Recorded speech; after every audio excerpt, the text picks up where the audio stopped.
Imekuwa siku ngumu, imekuwa siku mbaya kwa mashabiki na wanachama na wapenzi wa klabu yetu. Imekuwa siku mbaya pia kwa timu nzima ambayo imekuja hapa Singida.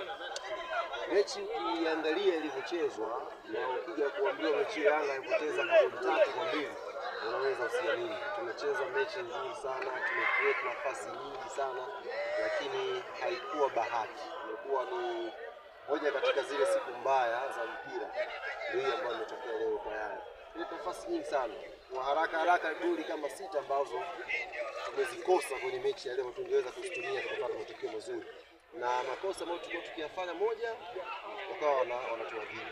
Kwa hiyo imekuwa siku mbaya kwetu, siku nzuri kwa Dodoma. Na hii inatupa funzo kutokea hapa kwenda mechi zijazo. Tukapambane sasa kuhakikisha tunakwenda kutetea ubingwa wetu. Tunaamini timu tunayo, tunao wachezaji wazuri, tuna mpango mzuri kuelekea huko. Imetokea bahati mbaya leo baada ya muda mrefu Yanga imefungwa. Inshallah tutafanya vizuri kwenye mechi zijazo. Baada ya michezo 42 leo tumepoteza mchezo wa 43. Maana tumekuwa na safari ndefu kweli. Mpaka leo tumeweza kupata ufungu. Unaona mwenyewe kijana ni kama amezaliwa leo. Maji nini ni furaha ya kuifunga Yanga. Kwa hiyo sisi tumechukua kama ni sehemu ya mpira, it's a football, tumepoteza mechi, isingeweza tuende siku zote tusipoteze mechi. Tukiwa leo hapa Airtel Stadium tumepoteza, focus yetu ni kwenye michezo inayofuatia. Kwa hiyo inshallah tutakwenda kufanya vizuri. Ali, ungetazama ratiba ilivyo na aina ya matokeo kama hivi, lakini pia kumekuwa na crisis ya injuries hapa na pale. Sasa hivi unaona sasa tumepata matokeo mabaya, hatuna injury yote kwenye timu yetu.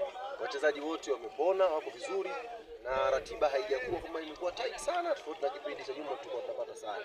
Kwa hiyo ni football, ili imetokea siku ya kufungwa tuko kamili. Tuna wachezaji wote, hakuna mtu mmoja ambaye amepata majeraha.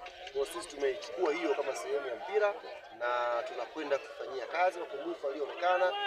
Wao tupo kwenye kilele cha msimamo wa ligi, kilichopungua ni gap kati yetu wa kwanza na wa pili. Na hiyo ni kama watashinda kwenye michezo yao. Kwa hiyo tupo kileleni, sasa ni funzo kwenda ku maintain hiyo nafasi tupate matokeo mazuri inshallah. Sasa unaizungumziaje performance kwanza ya leo ya Prince Dube, lakini pia moment ambayo ilikuwa inaendelea pale uwanjani, baadhi ya wachezaji walikuwa wakifuata wakimtia moyo kwamba aendelee kupambana. Hakuwa na mechi nzuri, hakuwa na mechi nzuri kwa maana ya kutumia nafasi, lakini alikuwa na link timu vizuri. Bahati mbaya kila nafasi ya mwisho ambayo Yanga ametengeneza kwa kumwangukia yeye kama striker na alikuwa anashindwa kuitumia. Kwa hiyo anatupata nyakati nzuri, wakati fulani anafunga magoli. Inapokuwa nyakati mbaya anakosa magoli, maana yake tunaendelea kusimama naye, tunaendelea kumpa moyo, itakuwa bora inshallah na tutapata matokeo mazuri. Bado tunaamini ni mshambuliaji mzuri ambaye anaweza kutufikisha pia katika nchi yetu ya hali kuletea ubingwa. Alan Okello amezidi kuwa kwa kweli. Ni kama vile MVP unamnyemelea hivi. Bahati mbaya sana kwa Alan Okello, performance nyingine nzuri leo, lakini story kubwa inakuwa Yanga kupoteza mchezo. Anaweza kuondoka leo tuzo yake man of the match, Yanga kashinda, ilikuwa story nyingine nzuri. Kwa bahati mbaya hajaweza kuondoka na story yake nzuri ya kushinda mchezo. Kwa hiyo hili limekwisha.